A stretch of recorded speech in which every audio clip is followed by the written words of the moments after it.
I would quickly like to explain you the AMable project, and I took the slide set that we used for the last open call because most of the information about AMable is in there, and the next open call, which we hope to open in July, so at the beginning of July, will have more or less the same focus. So on the screen, you can already see the AMable services arena. That's one of our core things in AMable. And all what AMable is about is to support additive manufacturing with the claim that SMEs are not yet really capable of doing AM because they either don't have the machines or they don't have the capabilities or that they don't have the knowledge. So what AMable is about, I quickly split that up into the project aims, then the open call in a very short story, then an explanation of what we mean by functional parts, so what the focus of the AM activities is, then quickly explain the experiment types and how we evaluate and implement. The overall objective of AMable is to bring together a set of competencies in this, what I4MS calls digital innovation hubs, which means that it has a full scope of all the services that are needed in order to do AM and that are needed in order to support SMEs in executing what they want to do. One of the scopes is to bridge from regions to regions. So if there are competencies missing in one region, then also to complement that across Europe. To develop services arena with this kind of design brokerage, construction support, and training, which I will explain later on again. And what is really key in AMable is also to provide the business support. So not just look at a fancy idea, but really from the very beginning to discuss with those that apply, is that really a business case? So will you really be able to make money for your own company with that? In order to identify the gaps and the shortfallings and to try to tune the experiment towards a real benefit. And that's the last bullet on this slide, aims at the support of uptake of additive manufacturing for functional parts in metals and plastics. I still have to admit this is also on things like ceramics or concrete. So we are fully process agnostic and we are fully material agnostic.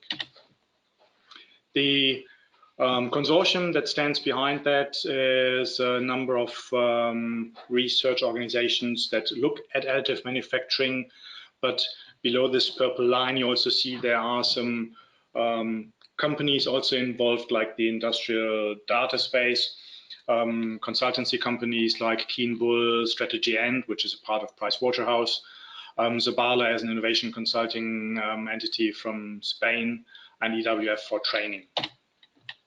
This services arena which I talked about is the idea of asking people to enter at the level that they need. So if they need support in the concept phase, then they can enter at concept phase. If they just need construction, then they could enter at construction and, let's say, leave after printing. They don't need to go for finish. So this services arena really goes around the services and doesn't care about how far you get involved with that services arena. The services themselves that you put in there or that we envisage currently are, for example, activities like design for AM, where you really look at how you need to change your conventional design or how you need to design your idea so that it is 3D printable. Looks, for example, at business development. So if you have a clear need in the support of business development, like how can I really make a business out of this idea, then this could be one of the stronger focuses, and you could select one of these services. And that's going to be put together on the requirements of the applicants, and all that is based on what we call the platforms. So the business platform, where we tie together scouting later on, looking for funding, looking for venture capital after the experiment, or supporting the business case development. The technology platform, where we discuss on how to print or how to construct, and skills and education platform, which today more or less feeds also already into the services, by giving tutoring, by giving help, and by trying to skill up the applicants.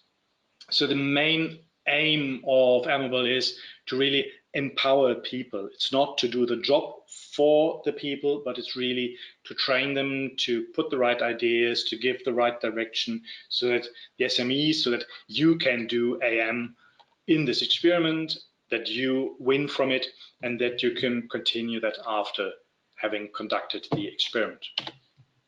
One of the services here, for example, visualization, immersive design, service key benefits, as you see on the bottom, the ability to realistically visualize the product. Another point is ability to get a full grasp of part surface and roughness. So a service where you can really look at the part that you want to try to print, where it is being visualized based on competitive hardware, and where you can really understand what changes are needed. Another good example for these services designed for AM, again looking at the key service benefits at the bottom to create a cost-effective design, and that's one of the core things, de-risking the build. So how do you have to design so that the risk of not getting your product out of the machine is really lowered.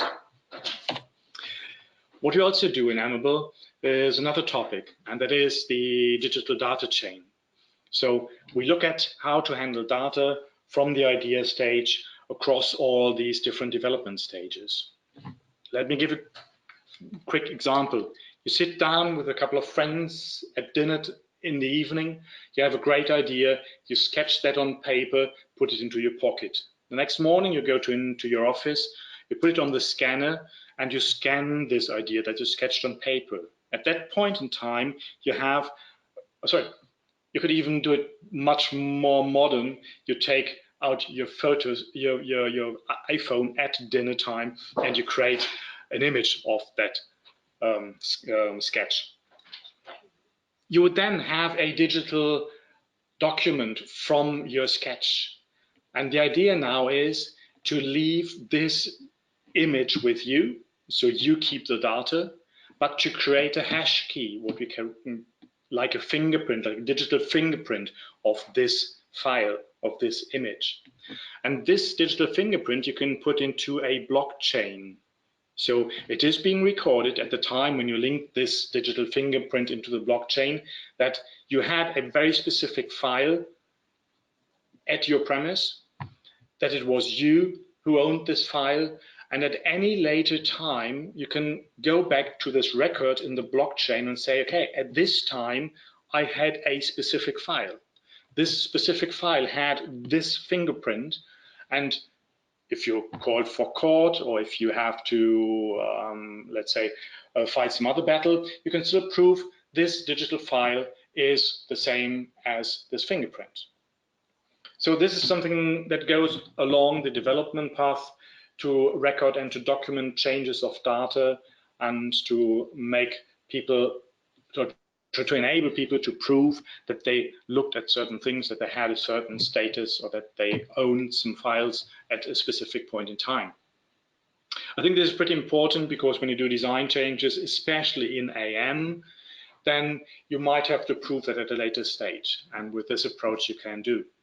We're going to set this up within the project, and this should be ready for testing latest beginning of next year. So if you apply now for an experiment, you might even already touch, let's say, the beta phase of this one.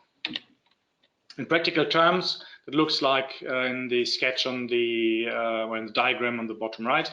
So if you have your company data, you put this company data onto one of these AMable IDS connectors. You can transfer this data to a service provider, and by transferring this, you again link one of these fingerprints into the blockchain. So it is documented that you transferred the file, it is documented that it was this file and exactly this file. And when that comes back, you again have a proof of what the service provider gave back to you. So you can document everything while still keeping the data either with yourself or with the person you need to exchange it with. You don't have to upload it into the cloud. The open call in AMable looks at functional products. So what you need is, you need to have an idea of what kind of product you would like to produce, and you would need to know why it needs additive manufacturing to become alive. That's the core starting point. You can then get support from the services arena. So you would select a couple of services that you would like to use in order to bring your knowledge forward or to get some solutions. And then if you apply, you can get funding in order to work on this experiment, to work on this idea. So your personnel in your company or you yourself, you can fund your time with the finances from AMable, from the open call. What you need to do is to write up that story, to define what your AM starting point is, because we need to know where the gaps are, and you need to display that it is really new or innovative. You need to present your business case, for sure. I stated that before, and what the return on invest will be. And if you have that, then you can write up the application with risks, success factors, and all what needs to be displayed in order to evaluate if we should grant you support. What are functional parts? We have some on our website. For example, this end of a motorbike fork. If you have such an end, then it's clear it needs to be light, but also needs to be stiff. It's an ideal situation for additive manufacturing to create just this part. Another idea, for example, could be a cartridge for a vinyl disc pickup, like this was done for Autophone. They created a very stiff tip for the pickup, which was very lightweight in order to create a good dynamics in the audio. So these things are what we consider to be functional parts, nothing for the desktop, but really functional parts. The experiment types and the process of doing these experiments, we have an entry point where we reassess the business and innovation case and file the specifications that need to be achieved. Then there's an execution phase where you do the changes and do the developments, and the evaluation is the final stopping point with an outlook onto how to evaluate the solution. So what needs to be done, where are still gaps, did you find new risks, or do you just need additional money for putting that really into production? Now, the experiment types, we have feasibility studies, which are thought to be short duration and lower TRL level. So in the feasibility studies, you can apply as a single supplier of such a product. You would need to write up 4 pages with the different things that are given in the templates. It should have a starting point at TRL between 3 and 5. And the number of services would be between 1 and 3. And we would expect that to run between 3 and 6 months. And the funding that can be realized in these types of experiments would be between 5 and 25,000 euros. Now, if you do a best practice experiment, then it is more about really demonstrating that the product idea can go into serious production.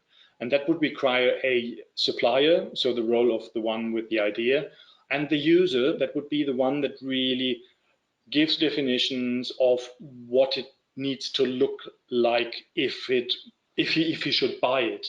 So the user role then is the one as the first adopter. That proposal would need 10 pages, TRL 4 to 8 as a starting point, number of services, you see it in the table. Duration about 12 months, and that would then run between 10 and 60,000 euros. And it can be very specifically focused or a more broader focus. That depends on the applicants. Evaluation will be done based on 3 criteria: impact, excellence, and quality. I think that's quite common. We have external experts that look at these proposals, and it's an equal weight with a certain threshold. all those information, all that information will be in the guide for applicants then once this call will be published. So to wrap that up, feasibility study experiments for a quick test if your idea is viable, best practice if you want to go more towards a real market preparation, printing and process estimation. The funding rate is 70% of eligible cost according to H2020 rules. Further information can be always found at the AMable website under the calls section, and we will use Twitter. So our account is AMable_EU in order to communicate when the call is being published. Yeah, I hope I didn't consume too much time before the lunch break in your place, and I would be available for questions. Yeah.